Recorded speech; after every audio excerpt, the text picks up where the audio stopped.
As a Rugrats short, Reptar in Space is not very enjoyable. But as a self contained narrative and an animation, it's okay. So I didn't enjoy this. If you're looking to watch a Rugrats short, you're probably not going to enjoy it either. But if you like Reptar in general, and you like space themed stories, then maybe it will appeal to you. This is the latest Rugrats short that I have to watch. I have one more to watch after this one. I'm glad I'm not ending on this one because this is by far the weakest and it just feels kind of pointless to me. But it is worth noting that I'm not the biggest Reptar fan anyway. I absolutely don't mind the character, but when it comes to Reptar based Rugrats episodes, I tend to not favour them compared to others. So that's worth bearing in mind. But that being said, I still don't like it. All they needed to do was include maybe a 10-second clip of the babies reacting to the end of this Reptar clip as if they were watching an episode on television, and it would have made it a little bit more meaningful.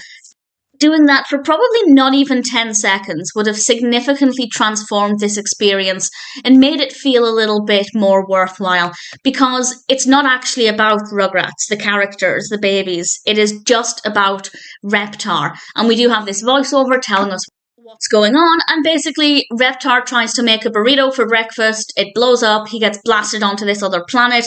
There are some aliens. The aliens are pointing a probe at Earth, and Reptar doesn't know if he can repair his spaceship or save the aliens from doing things to Earth. As a little self-contained story, it works really well. And all they needed to do was get to the end of that, pan the camera back out, as it very much were, and then show the babies excitedly reacting to the television set as they watch their beloved Reptar try and save the day. That would have made so much more sense. And it would have actually felt like a Rugrats short. At the moment, it doesn't. And the animation itself, as I said at the beginning, the animation is fine. There are some good bits of animation. I actually like the texture of Reptar here. This is something that I've mentioned about the reboot. And one of the things that I think makes the Rugrats reboot really interesting is that, obviously, because of the different animation style, we get to see so much more texture.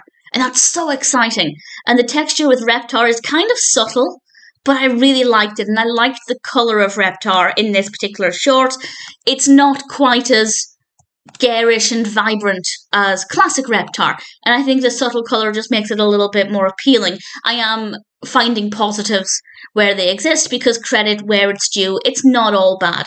But at the end of the day, if you're sitting down and thinking, I want to watch a Rugrats short, or I'm in the mood for a brief Rugrats clip with some of my favourite babies, this isn't going to give you that. So if you are a die-hard Reptar fan, then sure, maybe you'll enjoy it. But if you're just looking for a Rugrats clip, then it's not really going to do anything. So it's not great within the context of the Rugrats shorts. Judging it as something on its own, let's say I'd never seen Rugrats and I just came across this random short about a character called Reptar who's on a spaceship, and then the spaceship blows up and he ends up on a planet and everything's all up in the air. Sure, it's fine. It works well as a narrative. The animation is absolutely fine, quite delightful in some specific places. So as a Rugrats short, not very good. As a short in its own right, it's not too bad.